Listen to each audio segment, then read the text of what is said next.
బాబాయ్ పవన్ కళ్యాణ్ పైన అతని రాజకీయం మీద మీ అభిప్రాయం ఏంటి? నెక్స్ట్ ఏం ఉపయోగం ఉండదు.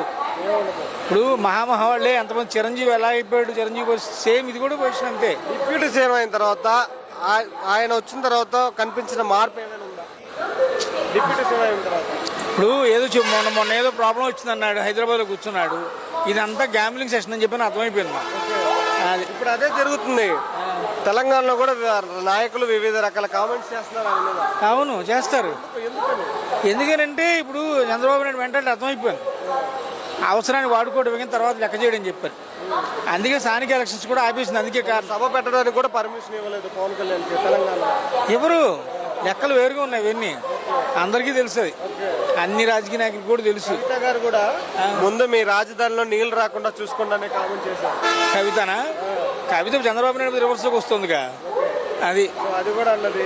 పొన్నం ప్రభాకర్ రావు గారు కూడా పవన్ కళ్యాణ్ ఏమన్నారంటే, నువ్వు బీజేపీ దగ్గర డబ్బులు తీసుకుని తెలంగాణ నాశనాన్ని కోరుకుంటున్నావు నువ్వు అనేసి విమర్శించాడు. కరెక్టే, అది అబ్సల్యూట్లీ కరెక్టే, అది 100% అది.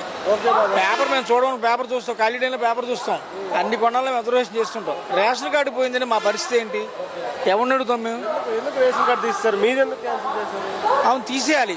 పంచదార ఇవ్వకూడదు, బియ్యం ఇవ్వకూడదు, తీసేయాలి. కాజు ఏంటంటే తీసేయాలి, అంతే.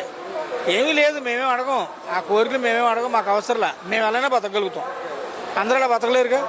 ఓకే బాబాయ్, ఓవరాల్ గా ఒక్క మాటలో పవన్ కళ్యాణ్ గారి గురించి చెప్పాలంటే చెప్పానుగా, సినిమాలో డాన్స్ చేయడానికి కుదరదుగా. ఛాన్స్ లేదు. ఆ డైనమల్ పడిపోయాడు అప్పుడే, ఆల్రెడీ 2 ఏళ్ళు అయిపోయింది గవర్నమెంట్ ఫార్మేషన్ అయ్యి. అది మేము అనుకోవడం అంటే మూడముక్కల ఆట అది.